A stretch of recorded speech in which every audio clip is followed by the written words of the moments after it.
Louisiana Beer Review Special Edition Taste Challenge. Milwaukee's Best Ice, 5.9% alcohol, introduced in 1994, already poured it, was jumped up to 6.9% alcohol in the later part of 2016, and in the spring of 2017, after widespread complaining, including me complaining, it was dropped back to the original 5.9% alcohol. Steel Reserve 211, also known, or used to be known as Steel 6. The 6% Steel Reserve 211, introduced in 2003.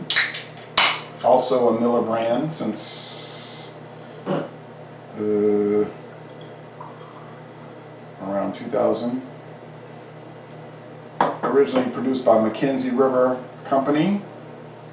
Acquired by Miller.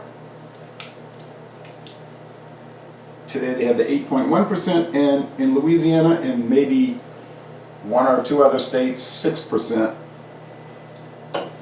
But the rest of the country is saddled, I say saddled, with the 8.1, the less enjoyable. Yes, it's more alcohol.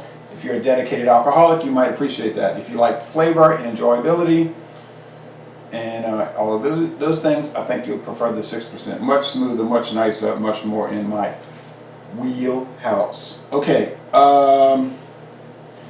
so can versus can this time. I had can versus bottle. I don't think that made a difference. I just think I got it wrong, okay? You know, no head of foam, a little bit of white head of foam. Notice that with the 211.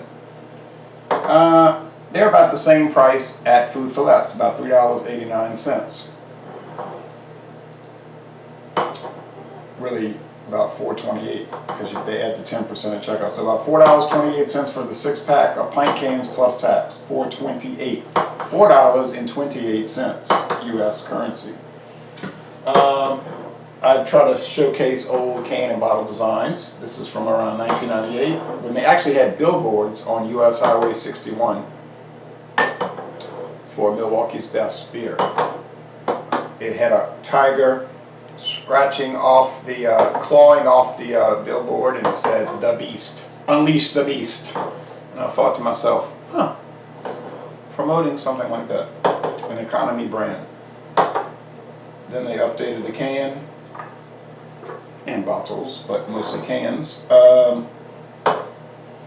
Notice the old ones say beer, premium beer, not ale in Texas, not lager. These were Louisiana labels. You would never see this called beer in Texas. Carefully brewed for a clean, smooth taste. Well, that's what I found out in my last taste challenge. Ice brewed from the finest malted barley, selected cereal grains, in other words, corn syrup, and choicest hops. Well, at this time, 1999, 2000, it might have been yellow corn grits. They used to use yellow corn grits. Notice they had a little gold action going on at that time. Here too, Milwaukee's Best always used the shield. You're always going to see the shield. Classic taste at its best, premium beer. Yeah, I don't know about at its best.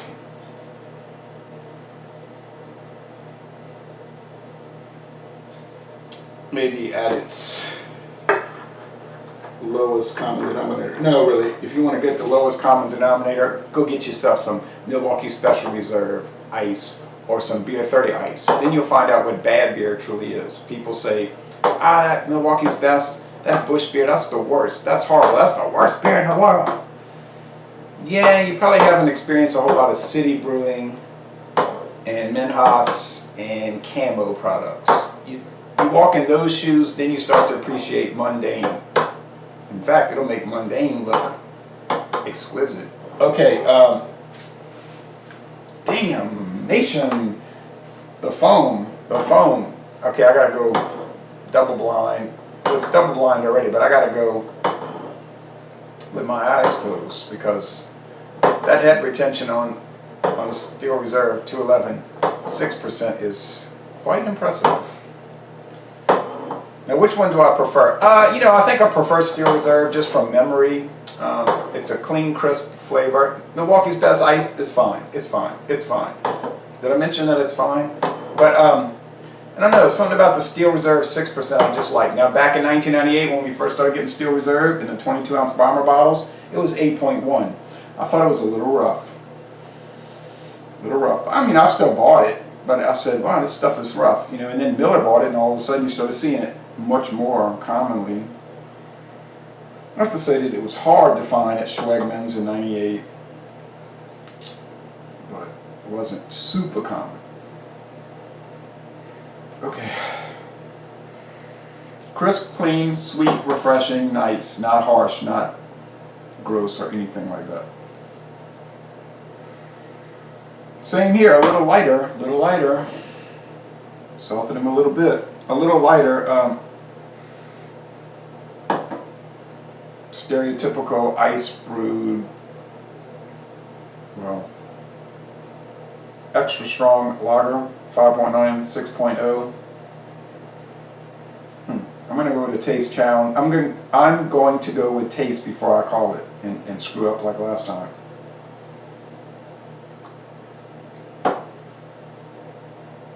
Still might screw up. Okay, so we're getting that noticeable twang, which to me is telling me malt liquor, you know, because they're using the extra fermentables, not the ice filtering to achieve the higher ABV.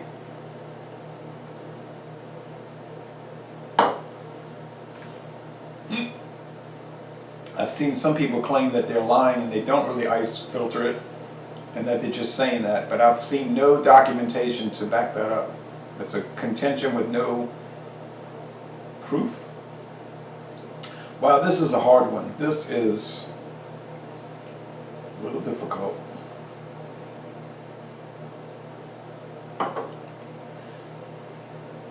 I think they would both go well with a salad, like just like green salad with blue cheese dressing. Definitely, say Ken's Steakhouse blue cheese dressing. Yeah, I believe that.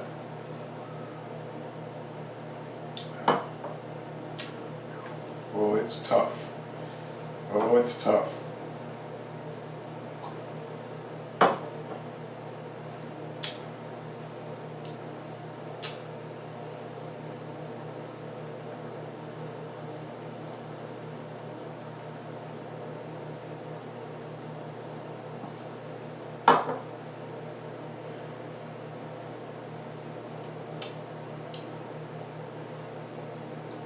Shop price, and in this case it's the same price, so it doesn't matter. By golly, now in Louisiana we only get the Milwaukee's Best ice in the pint cans and the quart cans. We don't get bottles. On the other hand, Milwaukee's Steel Reserve 211 we get in 12-pack of 12-ounce cans, there's 6-pack of 16-ounce cans, 18-ounce bottles, 40-ounce bottles, the glass bottles 18, plastic 40. Yeah, so we get those. I haven't seen 22-ounce in many years. Haven't really run across a lot of skunkiness either, even with the clear bottle. Something about Miller, they can do stuff that doesn't get skunked. Gee whiz, it's almost identical. I'm gonna say, and don't hold me to this. Well, I did do the challenge.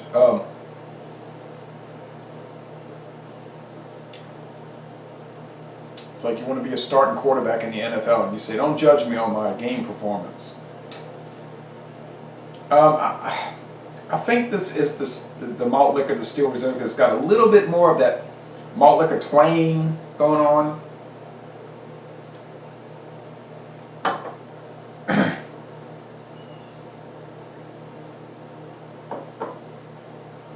Wow. Yeah, you look at the lacing, you were probably laughing and say, look at the lacing, fool. I couldn't look, I was blindfolded. Okay, so another failure. Wow, this is getting really scary. It's getting scary because I'm showing that either I don't know how to tell the difference between these beer brands, or as a cover for my failures, I could say they're so common and indistinguishable and comparable, word I was looking for, that I can't be blamed. So I think I'll go with the second choice. I can't really be blamed because the overall presentation of both of them is so similar that it's not fair to be held to it. Which one would I buy? Like I said, I'd go with the Steel Reserve because it's the same price. You get, you know, a pinprick more alcohol, but at the end of the day, it doesn't really matter.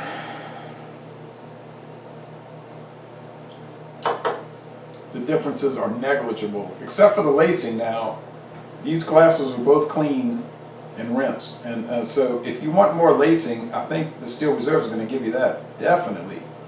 I would not pick the Steel Reserve 8.1. It's too harsh, too strong, too many calories, too much alcohol, and I don't enjoy it. I mean, I can enjoy it in certain contexts, but given 100 choices, I would pick Steel Reserve 211, 6%, 99 out of 100 times. So, all right, well, I'm sorry I keep failing in these taste challenges, but that's the concomitant risk involved with these explorations of taste, comparability, and contrastability. Thank you for watching this video production.